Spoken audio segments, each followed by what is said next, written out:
Assalamualaikum warahmatullahi wabarakatuh. Waalaikumsalam warahmatullahi wabarakatuh. Selamat pagi semuanya. Pagi juga Pak.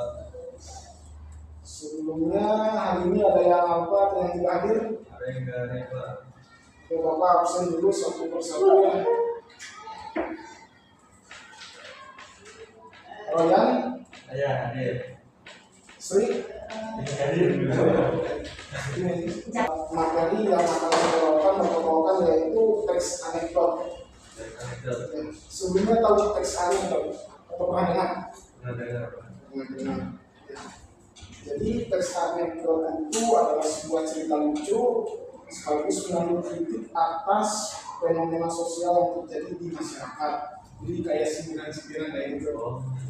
Teks seperti itu juga disebut, teks seperti itu disebut dengan anekdot. Di balik humor atau kelucuan yang ditampilkan, teks anekdot memiliki pesan yang diharapkan dapat memberi pelajaran kepada khalayak ramai. Oleh karena itu, isi sebuah anekdot atau teks anekdot harus mengangkat tema atau masalah yang benar-benar terjadi dan dirasakan masyarakat. Struktur teks anekdot tahu? Dengan kita dibacakan Bapak. Nah, teks anekdot itu strukturnya ada argumentasi, Argumentasi.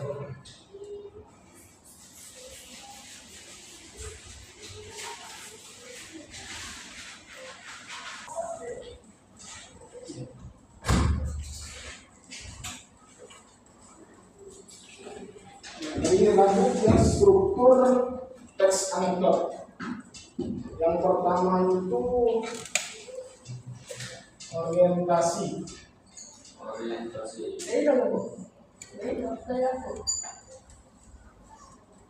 Orientasi adalah bagian anekdot yang berisi pengenalan kondisi atau karakter tokoh, penggambaran hal-hal terkait dengan apa, kapan, di mana, siapa, mengapa, bagaimana, dan gambaran tentang masalah yang akan dihadapi. Orientasi itu. Contohnya, barangkali kita kasih contoh itu, perkenalkan saya ini di sini ada 10 bangunan, wah berarti saya satu-satunya ya di sini. Lanjut yang kedua itu komunikasi.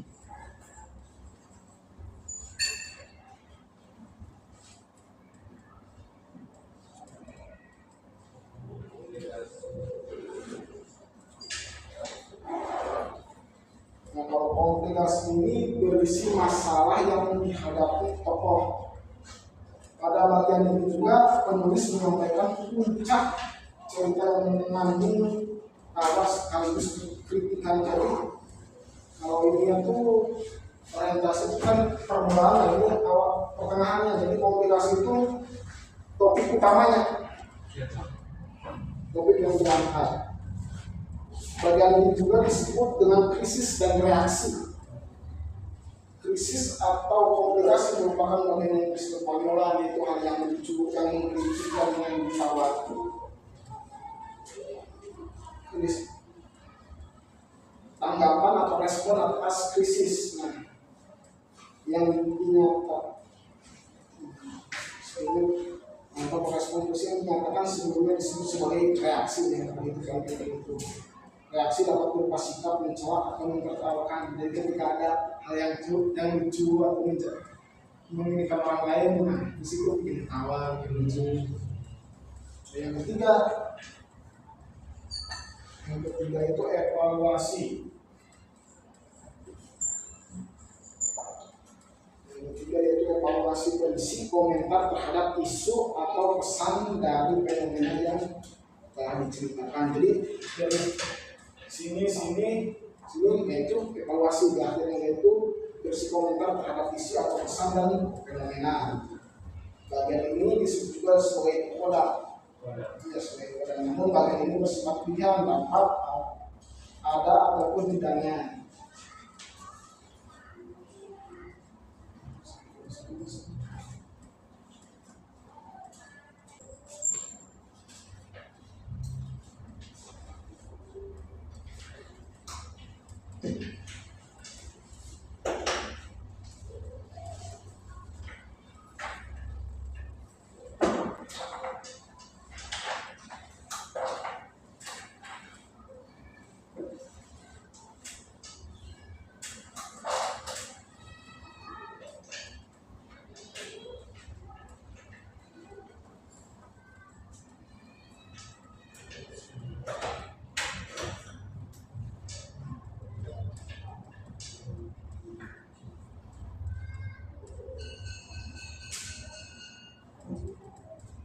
Lanjut ya.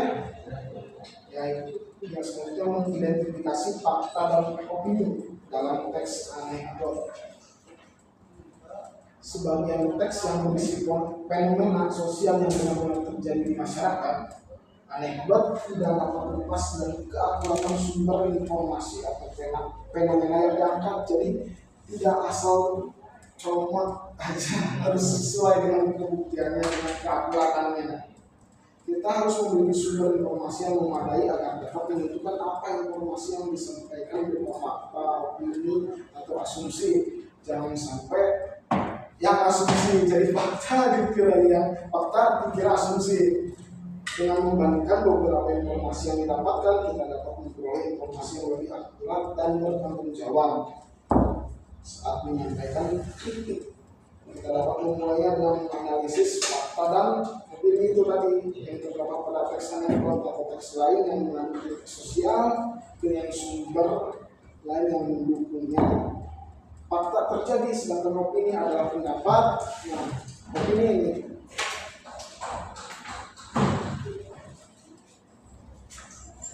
ini itu adalah pendapat, pikiran, pendirian seseorang.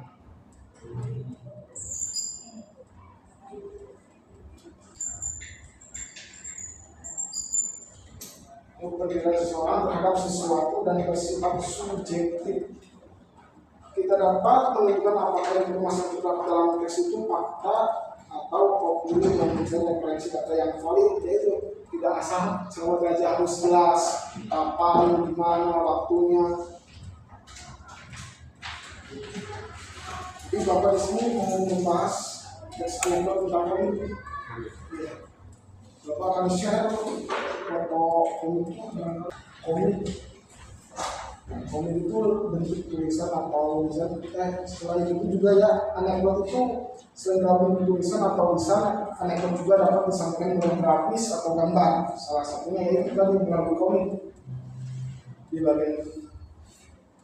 bagian itu ada teks anekdot, ada sindiran-sindirannya juga di dalam komik itu.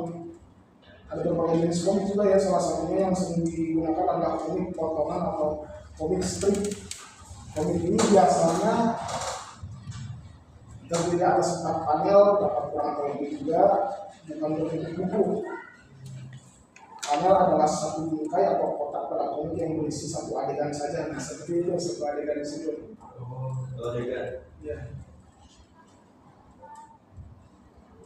Iya. Pada kegiatan ini juga Bapak pengen kalian membaca itu dan membuat pertanyaan. Ya, buat pertanyaan. Begitu pun ntar Bapak akan bikin pertanyaan juga buat kalian jawab. Siapa?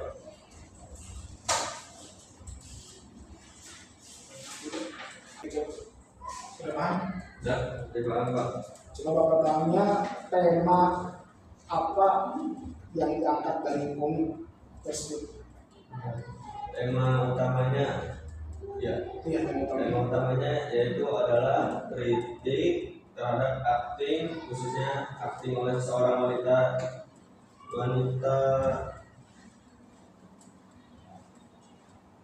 dalam cerita tersebut, Pak. Oke, benar, bagus. Itu ada yang mau ditanyakan juga? Oh ya, ini saya mau nanya Pak. Pesan apa yang ingin disampaikan dalam si komik, Pak?